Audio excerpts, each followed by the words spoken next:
ಕೇಳುಗರೆ ನಮಸ್ಕಾರ. ನಾವು ಏನು ಯೋಚನೆ ಮಾಡ್ತೀವಿ, ಏನನ್ನು ಮಾತಾಡ್ತೀವಿ, ಮತ್ತು ನಮ್ಮ ಕೃತಿ ಏನು ಅಂತಕ್ಕಂಥದ್ದು ಭಾಳ ಮುಖ್ಯ. ಮನುಷ್ಯ ಯಾವಾಗಲೂ ಹೇಳುವುದು ಒಂದು, ಮಾಡುವುದು ಇನ್ನೊಂದು. ಇಲ್ಲಿ ಮಾತಿಗೂ ಕೃತಿಗೂ ಎತ್ತನಿಂದ ಎತ್ತ ಸಂಬಂಧವಯ್ಯ ಎಂಬಂತೆ ಮಾತೇ ಒಂದು ನಮೂನೆ ಇರುತ್ತೆ, ನಮ್ಮ ಕೃತಿನೇ ಇನ್ನೊಂದು ನಮೂನೆ ಇರುತ್ತೆ. ಸೊ ನಾವು ಏಕೆ ಬರೆದಂತೆ ಬದುಕೋಕ್ಕಾಗೋದಿಲ್ಲ, ನುಡಿದಂತೆ ನಡೆಯೋಕ್ಕಾಗೋದಿಲ್ಲ? ಬಹುಶಃ ಕಲಿಯುಗನೇ ಹಾಗೆ ಅಂತ ಅನಿಸುತ್ತೆ. ನಾವು ಯಾರನ್ನೂ ನಂಬುತ್ತೀವಿ, ಅವರನ್ನು ನಂಬಿ ನಾವು ಏನೋ ಒಂದು ಕೆಲಸವನ್ನು ಮಾಡೋಕ್ಕೆ ಆರಂಭ ಮಾಡ್ತೀವಿ. ಆದರೆ ದುರದೃಷ್ಟವಶಾತ್ ಅವರು ನಮಗೆ ನಡುವು ಮಧ್ಯದಲ್ಲಿ ಕೈ ಕೊಡ್ತಾರೆ. ಯಾಕೆ? ಇದು ಒಂದು ಉದಾಹರಣೆ ಅಲ್ಲ, ಸಾಕಷ್ಟು ಉದಾಹರಣೆಗಳಿಂದ ನಮಗೆ ಸಿಗ್ತವೆ. ಹಿಂದೆ ಧರ್ಮಯುಗದೊಳಗೆ ರೈತನೊಬ್ಬ ತನ್ನ ಹೊಲವನ್ನು ಮಾರಿರ್ತಾನೆ. ಹೊಲ ಕೊಂಡಂಥವನು ಹೊಲವನ್ನು ಉಳುಮೆ ಮಾಡುವಾಗ ಅದರಲ್ಲಿ ಒಂದು ಮಡಿಕೆ ತುಂಬ ಹೊನ್ನು ಸಿಗುತ್ತೆ.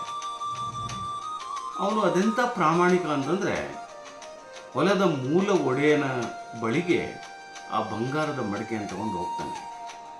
ನೋಡಿ ಸ್ವಾಮಿ, ನೀವು ನನಗೆ ಹೊಲ ಮಾರಿದ್ರಿ, ಆದರೆ ಮೂಲದಲ್ಲಿ ಈ ಹೊಲ ನಿಮ್ಮದು.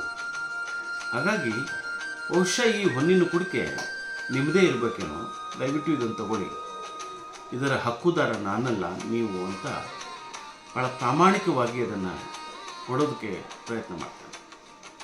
ಆಗ ಆ ಹೊಲವನ್ನು ಮಾರಿರ್ತಕ್ಕಂಥ ಮೂಲ ಯಜಮಾನ ಹೇಳ್ತಾನೆ, ಇಲ್ಲ ಕ್ಷಮಿಸಬೇಕು, ನಾನು ಈ ಹೊಲವನ್ನು ತಮಗೆ ಮಾರಿದ್ದೇನೆ, ಈಗ ನೀವು ಈ ಹೊಲದ ಒಡೆಯ, ಹಾಗಾಗಿ ಇದು ನಿಮಗೆ ಸೇರ್ಬೇಕಾಗಿರೋದು ನನಗೆ ಸೇರ್ಬೇಕಾದಿಲ್ಲ ಅಂತ ಹೇಳ್ತಾನೆ. ನಮಗೆ ಇಷ್ಟೆಲ್ಲ ಸತ್ಯ ಗೊತ್ತಿದ್ರೂ ಕೂಡ ನಾವು ಮತ್ತೆ ಮತ್ತೆ ಮತ್ತೆ ಮತ್ತೆ ಯಾಕೆ ತಪ್ಪನ್ನು ಮಾಡ್ತೀವಿ? ಬಹುಶಃ ಈ ಕಲಿಯುಗದ ಈ ಹಣ, ದುಡ್ಡು, ಕರೆನ್ಸಿ ಇವೇನಂತಿರೋ ಗೊತ್ತಿಲ್ಲ, ಇದರ ವ್ಯಾಮೋಹ ಬಹುಶಃ ನಮ್ಮೆಲ್ಲರ ತಲೆಯನ್ನು ಕೆಡಿಸಿದೆ ಅಂತಾನೆ ಅನ್ಬೋದೇನೋ. ಸೊ ಬುದ್ಧ ಈ ದೇಹದ, ಈ ಬದುಕಿನ, ಈ ಸಂಸಾರದ ವಾಸನೆಯನ್ನು ಕಳ್ಕೋಬೇಕು ಅಂತ ಹೇಳ್ತಾನೆ. ಆದರೆ ನಾವು ವಯಸ್ಸಾದ ಹಾಗೆಲ್ಲ, ದುಡ್ಡು ಬಂದಾಗೆಲ್ಲ ಆ ದುಡ್ಡಿನ ನಡುವೆ ಸಿಂಬಳದಲ್ಲಿ ಸಿಲುಕಿದ ನೊಣದಂಗೆ ಮತ್ತೆ ಮತ್ತೆ ತಿರುಗಿ ತಿರುಗಿ ತಿರುಗಿ ಒದ್ದಾಡ್ತಿರ್ತೀವಿ. ಯಾಕೆ ಈ ಗೊಂದಲ? ಯಾಕೆ ಈ ಡಬಲ್ ಸ್ಟ್ಯಾಂಡರ್ಡ್? ಅಂದರೆ ಎರಡೂ ರೀತಿಯ ದ್ವಂದ್ವಗಳು ನಮ್ಮನ್ನು ಕಾಡಿಸ್ತಾ ಇರ್ತವೆ.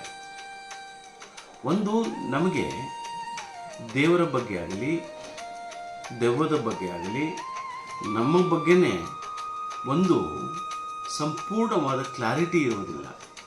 ಹಾಗಾಗಿ ನಾವು ಯಾವಾಗಲೂ ಕೂಡ ಒಂದು ಅನುಮಾನದಲ್ಲಿರ್ತೀವಿ, ಯಾವಾಗಲೂ ಕೂಡ ಒಂದು ಒತ್ತಡದಲ್ಲಿರ್ತೀವಿ, ಯಾವಾಗಲೂ ಕೂಡ ಒಂದು ದುರಾಲೋಚನೆಯಲ್ಲೇ ಇರ್ತೀವಿ.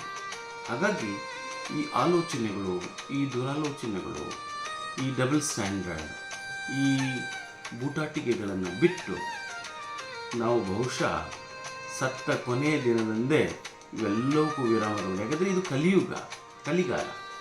ಇಲ್ಲಿ 4 ಜನ ಹೇಗೆ ಬದುಕಿದ್ದಾರೆ ಹಾಗೆ ಬದುಕಬೇಕು. ಇಲ್ಲಾಂದರೆ ನಮ್ಮನ್ನು ಯಾರೂ ಕೂಡ ಇಷ್ಟಪಡೋದಿಲ್ಲ, ನಮ್ಮನ್ನು ಯಾರೂ ಕೂಡ ಹಚ್ಕೊಳ್ಳೋದಿಲ್ಲ. ಈ ಸಮಾಜನೇ ನಮ್ಮನ್ನು ತಿರಸ್ಕರಿಸುತ್ತೆ.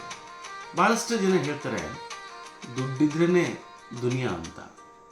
ಆದರೆ ಈ ದುಡ್ಡು ಎಲ್ಲಿಂದ ಬರುತ್ತೆ, ಹೇಗೆ ಬರುತ್ತೆ, ಯಾಕೆ ಬರುತ್ತೆ, ಯಾವಾಗ ಬರುತ್ತೆ ಒಂದು ಗೊತ್ತಾಗೋದಿಲ್ಲ.